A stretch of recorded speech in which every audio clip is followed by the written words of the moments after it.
Canadian prime minister की, जो कि भारत गए थे G20 की मीटिंग में शिरकत के लिए, लेकिन वहां पे जब वापसी की बात हुई तो पता लगा जी उनका प्लेन खराब हो गया। उसके बाद उनके लिए दूसरा प्लेन मंगवाया गया जो कि कनाडा से आने में 48 आवर्स लगे। अरे भाई, या तो मोदी जी से कह देते, उनसे कोई प्लेन विलेन ले लेते। वैसे खैर मोदी जी ने ऑफर तो की थी, लेकिन जो है वो हो सकता है कैनेडियन प्राइम मिनिस्टर मजीद भारत में रहना चाह रहे हों, मजीद चाह रहे हो कि चलें जरा मेहमान नवाजी देखी जाए इंडिया की या भारत की, इस वजह से शायद वो नहीं गए। कैनेडियन वजीर आजम उनकी लगातार इंसल्ट हो रही है। आपको पता है हिंदुस्तान के अंदर हिंदुस्तान सीधा हो गया कनाडा को, और उनके वजीर आजम जो G20 में आए थे दबाकर उनको बेइज्जत किया गया है। वेस्टर्न वर्ल्ड की आंखें खोलने के लिए भी काफ़ी है। तो बहुत सारे इवेंट्स इस वक्त हो चुके हैं। एक तो आपको पता है कि मोहम्मद बिन सलमान पाकिस्तान नहीं आए, इस हवाले से जो है हमारे सुना है कि वजीर खारजा सऊदी अरब जा रहे हैं, ये मुझे पता चला है।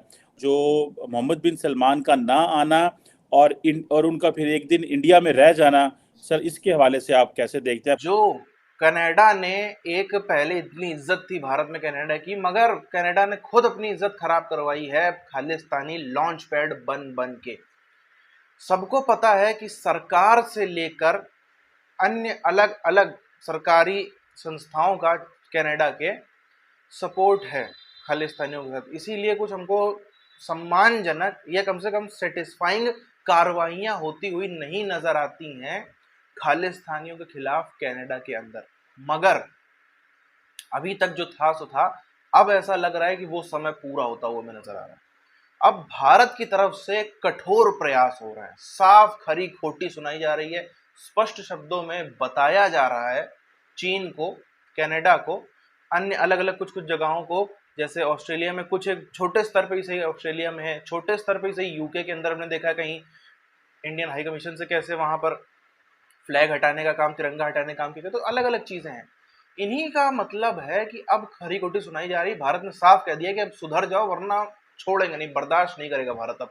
48 आवर्स उनको मजीद भारत में रहना पड़ा, और ऐसी जगह पे यानी भारत में जहां के लिए लोग कहते हैं कि जी कनाडा में जो खालिस्तान मूवमेंट के लोग हैं उनको कनाडा की गवर्नमेंट सपोर्ट करती है, तो ऐसी जगह पे रहते हुए मेरे ख्याल है थोड़ी सी तो उनको जरूर टेंशन हुई होगी कि जी एक तरफ तो हम इसी मुल्क के दुश्मनों को अपनी कंट्री में पनाह देते हैं, उनको सपोर्ट करते हैं, और उसके बाद यहाँ पर हमें 48 आवर्स और रहना पड़ रहा है। भाई इससे तो अच्छे हमारे इमरान खान साहब ही थे, कैनेडियन प्राइम मिनिस्टर हैं जी हाँ, उनको प्लेन मिल चुका और वो रवाना हो गए हैं अपने घर की तरफ, यानी अपनी कंट्री के लिए वो चले गए। लेकिन बात सारी ये कि पहले ही चले जाते, पहले ही जरा उसके लिए अपने प्लेन की ऑयल और सारे जो है ना चेक करके निकलते कि चलता भी है कि नहीं, उड़ता भी है कि नहीं। लेकिन बहरहाल ये भी सुना है कि बहुत पुराने प्लेन्स जो हैं वो अभी तक कनाडा की गवर्नमेंट जो है वो इस्तेमाल कर रही है। कैनेडियन वजीर आजम उनकी लगातार इंसल्ट हो रही है। आपको पता है हिंदुस्तान के अंदर लगातार उनको इंसल्ट किया जा रहा है। वजह है हिंदुस्तान के सिख जो रहते हैं बहुत सारे कनाडा में, कैनेडियन सिटीजन हैं, वो अपने हकूक मांगते हैं, उसके लिए वो मुजाहरे करते हैं। हिंदुस्तान ने उन्हें दहशतगर्द डिक्लेयर किया हुआ है। कनाडा से वो उनके खिलाफ कार्रवाई, एक्सट्रेडिशन और बहुत सारी चीज़ें मांगते हैं। कनाडा अपने कानून के मुताबिक वो करता नहीं है।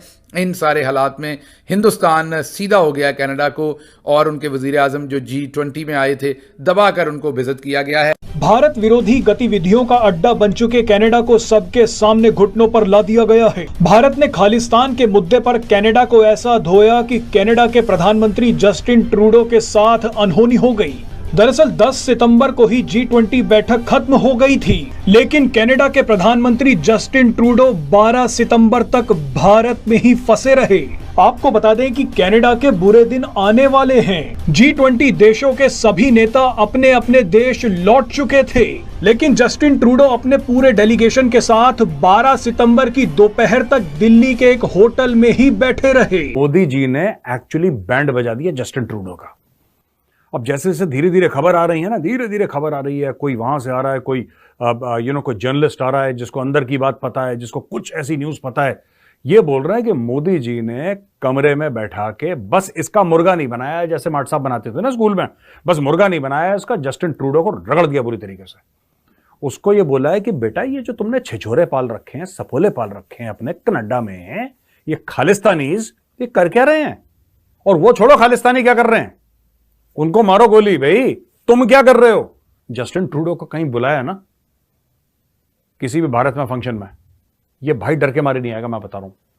विश्वसनीय सूत्रों की खबर है दोस्तों, मान के चलो विश्वसनीय सूत्रों की खबर है, मोदी जी ने इसको निपटा दिया अच्छे तरीके से। और ट्रूडो में आ रहा था, ये फोटोग्राफ देखो जरा। अच्छा, ऐसी बात नहीं कि मोदी जी ने हाथ नहीं मिलाया, लेकिन इसके साथ वो गर्मजोशी नहीं थी और फिर इसको पड़ी भी है। इसको वेलकम करा, ऐसी बात नहीं है, इसका भी गर्मजोशी से वेलकम करा। मोदी जी मेजबान है, होस्ट हैं, तो जितने भी मेहमान हैं उनका वेलकम तो होगा यार, इसमें कोई डाउट की बात ही नहीं है। भारत तो जाना जाता है। खालिस्तानियों के मुद्दे पर भारत से फटकार खाने के बाद जस्टिन ट्रूडो कनाडा निकलने ही वाले थे, लेकिन उनका प्लेन खराब हो गया। जिस तरह से भारत ने जस्टिन ट्रूडो को कड़ी चेतावनी दी थी, उसके हिसाब से तो उन्हें सबसे पहले अपने देश निकल जाना चाहिए था, लेकिन वो भारत से डांट खाने के बावजूद 2 दिनों तक भारत में ही फंसे रहे। चलिए कोई नहीं, अब लंबे इंतजार के बाद जस्टिन ट्रूडो आखिरकार अपनी इज्जत बचाकर कनाडा निकल गए हैं। खालिस्तानी कनाडा की सरकार पर इतना हावी हो गए हैं कि G20 बैठक में आने से पहले जस्टिन ट्रूडो सरकार ने खालिस्तानियों के दबाव में आकर भारत से होने वाले फ्री ट्रेड एग्रीमेंट की बातचीत ही रोक दी। G20 बैठक में जस्टिन ट्रूडो को पूरी तरह से साइडलाइन कर दिया गया, उन्हें पूरी तरह से इग्नोर कर दिया गया। लेकिन मजा तो तब आया जब पीएम मोदी और जस्टिन ट्रूडो का आमना सामना हुआ। पीएम मोदी ने जस्टिन ट्रूडो को खालिस्तान के मुद्दे पर ही घेर लिया। कनाडा ने भले ही भारत के साथ अपनी ट्रेड डील को टाल दिया है, लेकिन भारत ने कनाडा से भी 10 गुना बड़ी डील यूरोप और मिडिल ईस्ट के साथ कर ली है। कनाडा अब जिंदगी भर पछताएगा कि उसने समय रहते भारत की बात नहीं मानी। कनाडा को जल्द ही एक और बड़ी कीमत चुकानी पड़ेगी। उन्होंने एक्स्ट्रा टाइम गुजारा है और स्टेट विजिट पर थे और 8 कॉन्ट्रैक्ट साइन किए, जिनमें एक रिफाइनरी है, और जिसपे मुझे एक सख्त तशवीश है कि जो रिफाइनरी आपके ग्वादर के पास लग रही थी कि वही तो नहीं उठा के उन्होंने उनको दे दी।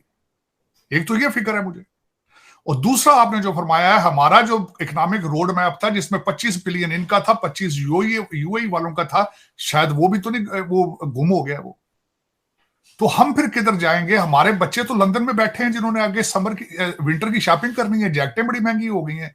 जो बियॉन्ड ऑयल मोहम्मद बिन सुलेमान का प्रोजेक्ट है बाय 2030, उसमें इंडिया फिट आता नजर आ रहा है, हम इसमें कमजोर होते नजर आ रहे हैं। मैं यहाँ पे एक छोटा सा अपने वतन अजीज की जो माइंड सेट है, मेरे लौंडे लपाड़े जो कर रहे हैं, वो भी अर्ज करना चाहता हूं। मीम बनाए जा रहे हैं कि कहते हैं कि वो पाकिस्तान इसलिए नहीं आए, कहते हैं इमरान खान मेरा बड़ा भाई है और वो जेल में बंद है, मैंने इसलिए कैंसिल किया। मेरे बच्चे जो है वतन अजीज के जिहादी जो है, वो उनका माइंड सेट ये। आपने G20 को ब्लॉक कर दिया, आपने उस पर कवरेज नहीं की, पाकिस्तान में अपनी कौम को नहीं दिखाया कि आपके लाहौर से 100 किलोमीटर के फासले पे क्या मौजे हो रहे हैं दुनिया के। वहां पे दुनिया की लीडरशिप, फ्यूचर की बातें हो रही हैं, एशिया की बातें हो रही हैं, नए जो अलायंस हैं वो बन रहे हैं, और आप अपने बच्चों को रखना चाहते हैं उर्दू ट्वीटिंग के ऊपर। आप रखना चाहते हैं कि उनको कहते हैं ये सियासत नहीं जिहाद है। पूरे विश्व में ये बात किसी से भी छुपी नहीं है कि खालिस्तानी आंदोलन का लॉन्च पैड किस जगह स्थित है। किसी से ये बात नहीं छुपी कि अगर बात करी जाए तो शायद पंजाब के अंदर, भारत के पंजाब के अंदर भी इतना आपको खालिस्तानी लॉन्च पैड ना मिले, इतने आपको खालिस्तान की इतनी मुखर रूप से भाषाएं बोली ना मिले, आपको तिरंगा हटा के खालिस्तान का झंडा लहराते हुए लोग शायद ना मिले खुलेआम, क्योंकि मिलते हैं तो वो सबको पंजाब पुलिस भी और अन्य बल भी उनको ठिकाने लगाने का काम करते हैं। मगर ये सब काम ना चाइना में होता है, ना अमेरिका में होता है, ना दुबई में होता है, कनाडा में जरूर होता है। कनाडा के अंदर हमको भर भर के ये चीज देखने को मिलती, जबकि इससे सबको पता है, विशेष तौर पर सिख समाज को बहुत अच्छे तरीके से पता है कि इन चीजों से सबसे ज्यादा जो किसी के लिए गड्ढा खोदा जा रहा है तो वो सिख समाज के लिए ही है।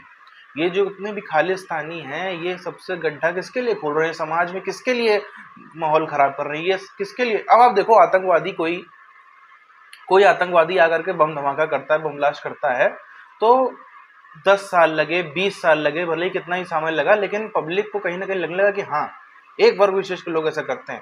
इसी तरह से हमने देखा ऑस्ट्रेलिया, इधर 1-2 साल से ज्यादा ही हम लोग कुछ देख रहे हैं कि ऑस्ट्रेलिया में, कनाडा में, कुछ और जगहों पे कोई तिरंगा फहरा रहा है तो कुछ लोग आते हैं, एक ही आंदोलन, एक ही धर्म विशेष का या कैसा भी जैसे भी कह लो, और आकर के उनके ऊपर तलवारें चलाते हैं, भाला चलाते हैं, क्या क्या नहीं चलाते हैं।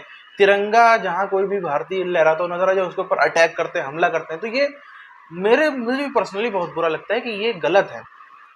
उस समाज के साथ भी बहुत गलत हो रहा है जिस समाज ने इतना अपने देश के लिए इतने बलिदान दिए इतिहास से लेके आज तक, तो उस समाज के लिए ये खालिस्तानी बहुत ही ज्यादा गलत कर रहे हैं। समाज को बांटने का, उनसे बाकी सबसे दूरियां बनवाने का काम कर रहे हैं। अच्छा, कनाडा को भी इतने समय तक तो भारत ने एक छूट सी दे रखी थी, मगर अब नजर आता है हमें कि भारत बहुत ही ज्यादा साफ और स्पष्ट होता जा रहा है अपने उस बातों में कि अब हम ज्यादा लंबे समय तक इन सब चीजों को बर्दाश्त नहीं करेंगे।